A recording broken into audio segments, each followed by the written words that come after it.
yes, a few Democrats actually congratulating DJT. Whoa, something froze over.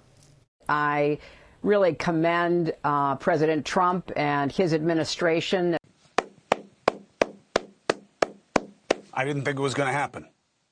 Bravo to America. Bravo to the Trump administration. Just extraordinary joy. I'm delighted, and I give President Trump credit for that.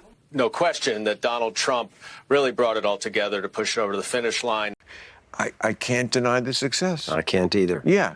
And he's the president. And he's the president. That's right. Meantime, Hamas has mobilized about 7,000 what they call security forces to cleanse Gaza of criminals and informants. Oh, you mean people that were working on peace? Because you're never about peace, okay? Hamas are terrorists. They're not freedom fighters, no matter which right-wing social media influencer tells you they are, okay? They're terrorists.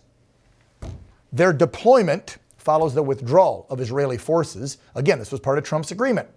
Experts are now warning about this looming power struggle and a potential civil war. Because let's be real, Hamas only wants chaos. Now, Hamas claims their actions are intended to, quote, restore order and stability. Okay, the ones that wage the war. Hours after signing the peace treaty with Israel, Hamas went and conducted public executions. Here's the pictures and video to prove it, folks. Public executions in Gaza. They killed at least 8 people, blindfolded them right in front of folks, and then shot them in the back of the head. Why? Because they worked on the peace deal. Yeah, crowded street, Gaza City. And they were cheered on by residents. But you're supposed to be sweet to these people because they're just innocent. It's a genocide, right? Hamas are freedom fighters. I'm so sick and tired of the lies. Hamas says they probably won't disarm, which if they don't, you know what Trump has said. You don't disarm, you're done.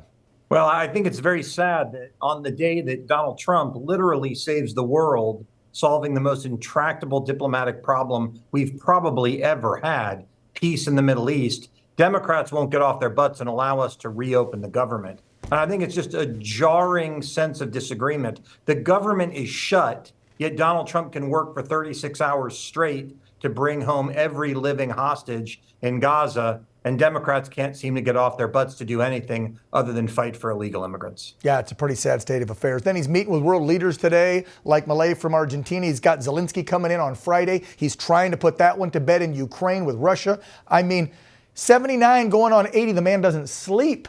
And yet we can't get Chucky Schumer and the other Democrat senators to get their butts back to D.C. and work out not work out a deal, sign the CR that they signed, back in January when JoJo was still in charge. It's the same one, just no Medicaid and Medicare for illegals.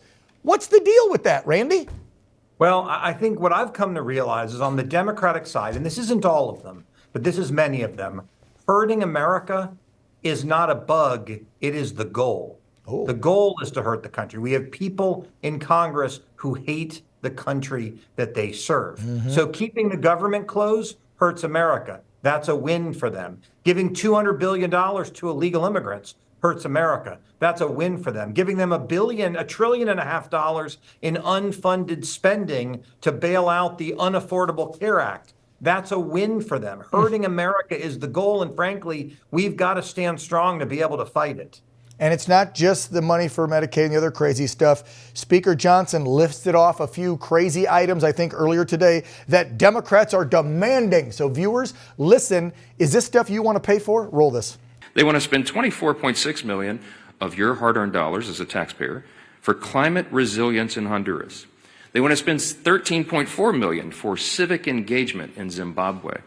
They want to send $3.9 million for LGBTQI plus democracy grants in the Western Balkans. They want to spend $2.9 million of your dollars for desert locust risk reduction in the Horn of Africa. And $2 million for, quote, organizing for feminist democratic principles in Africa. We are not doing that. I can't even keep up with that crap. What 13 mil in Zimbabwe for civic engagement, LGBTQ, some locust with the... What is this garbage, Randy?